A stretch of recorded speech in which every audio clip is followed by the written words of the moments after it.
مساء الخير على احلى ناس في الدنيا، عاملين ايه؟ يا رب دايما تبقوا بخير ومحققين كل حاجة انتوا بتحبوها يا رب. النهاردة انا جاي اكلمكم عن اكتر ابراج عصبية، الابراج اللي محيرانا معاها دايما. ليه العصبية دي؟ ودايما مش عارفين نوصل معاهم لحل. المهم انا مش هطول عليكم، انا هبتدي على طول باول برج، وهو برج انا متأكدة ان في ناس كتير قوي ممكن تكون كانت متوقعاه جدا.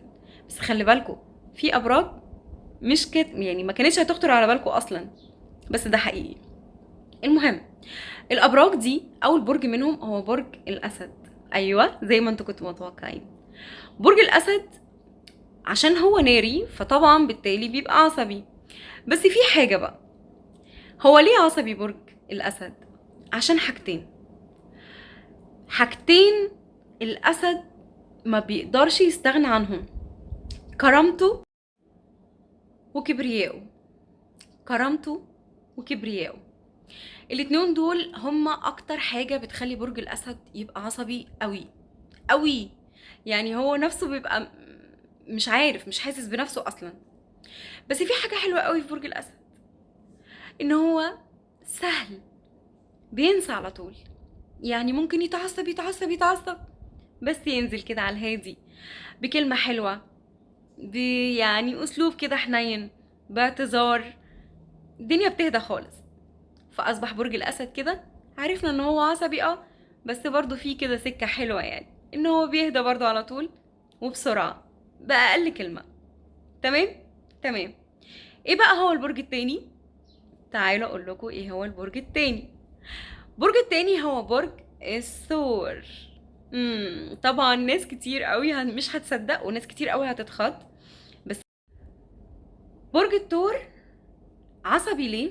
لان الثور بطبيعته اصلا يعني عصبي، وهو دايما بيحاول برج الثور ان هو يبين العكس للناس. يعني بيحاول دايما يبين اللي قدامه ان انا مش عصبي، او بيحاول يجي على نفسه ويبين العكس تماما، ان انا مش عصبي خالص، بالعكس انا شخص هادي، انا شخص مفيش اي حاجه. لكن للاسف الغضب اللي جواه ما بيخلوش يعرف يسيطر، وللاسف مش بيهدى بسرعه. يعني برج الثور مش بيهدى تماما تماما تماما، لازم تستنوا عليه فتره وفتره لغايه لما هو بقى اللي يجي يقول خلاص انا هديت. وده مش بيبقى في فتره قليله، بالعكس ده بيتعصب، بيطول ان هو جواه نار نار. فانا بالنسبه لي ان برج الثور اصعب من الاسد بكتير لما بيتعصب.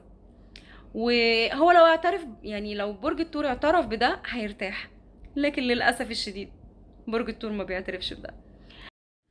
لاني زي ما قلت لكم برج الثور بيحاول يبين العكس دايما، فعلشان كده ما بيعرفش للاسف، الغضب بيسيطر عليه جدا. فالحل الوحيد لبرج الثور ان انتوا تسيبوه بقى واستنوا. استنوا يمكن يهدى، ويمكن الدنيا تبقى احسن معاه. البرج الثالث، وبرضه مش هتصدقوا، بس يعني ممكن ناس تكون كانت متوقعة، للأسف الشديد، برج الحوت.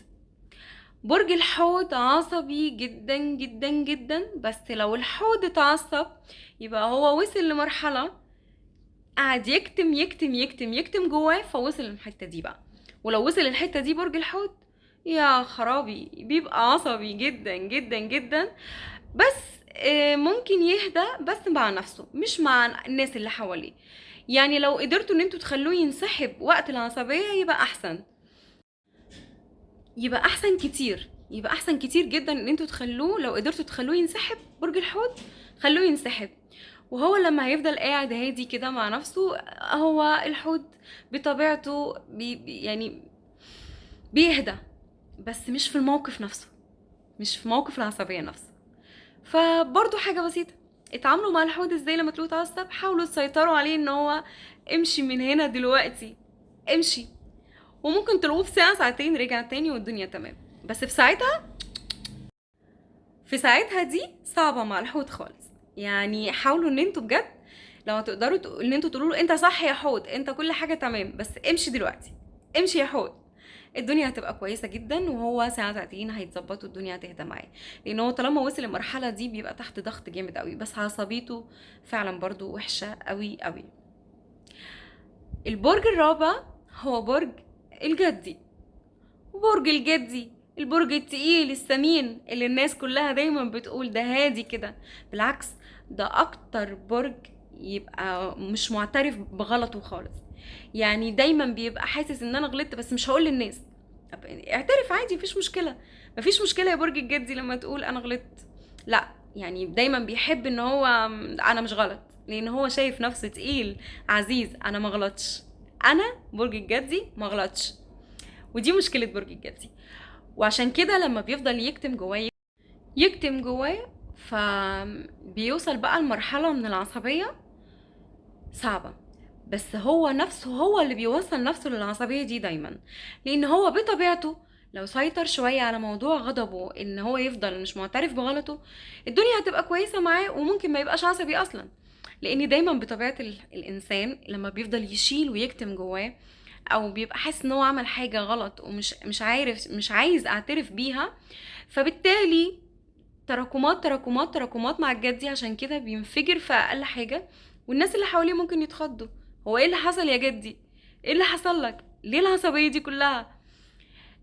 بس يعني برضو يعني ممكن ينسى، ولو حد ضايقه بينسى برضو، بس بيفضل محذر منه. فبرج الجدي برضو يا جماعة من الأبراج العصبيين. وانا يا رب اكون قلت لكم حاجة بسيطة عن برج الجدي، لان برج الجدي ده انا بالنسبة لي حكاية، يعني كبيرة، يعني حكاية كبيرة قوي برج الجدي ده.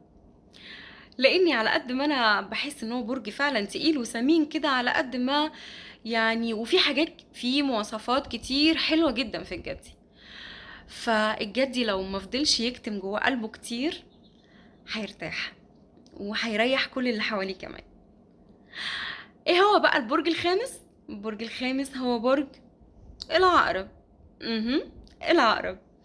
برج العقرب مشكلته ان دايما دايما دايما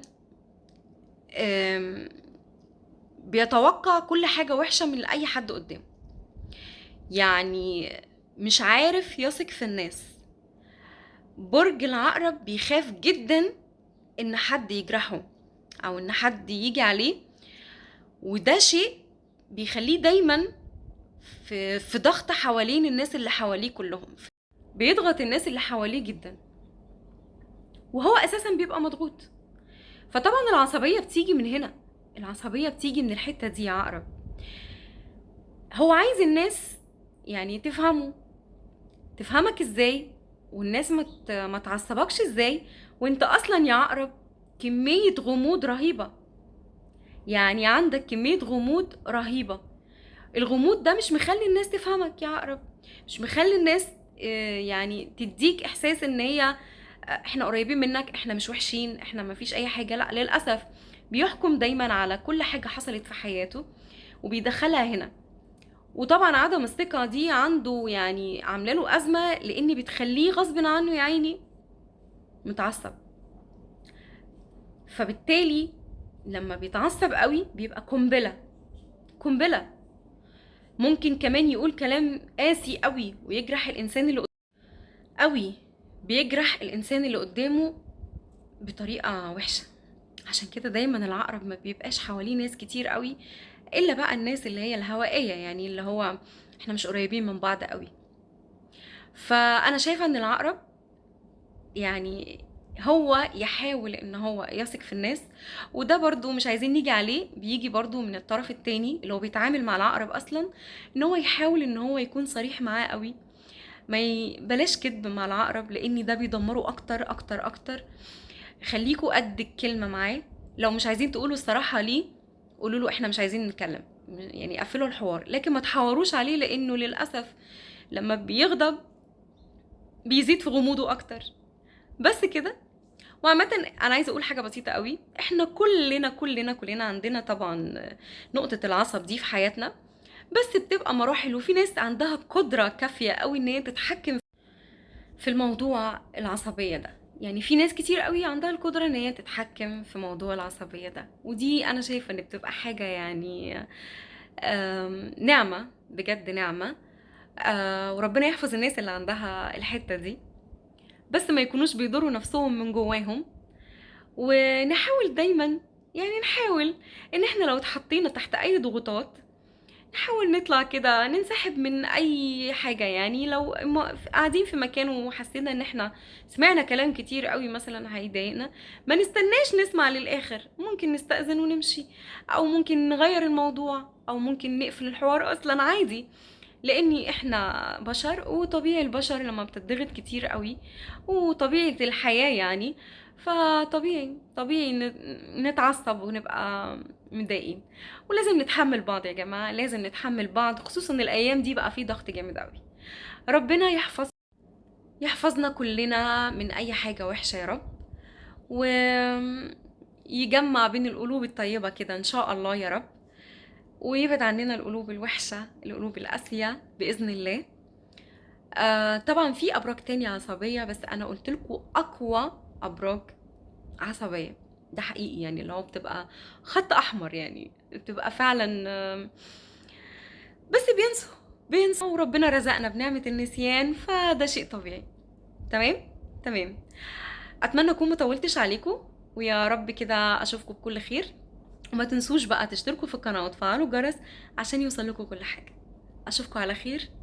باي باي.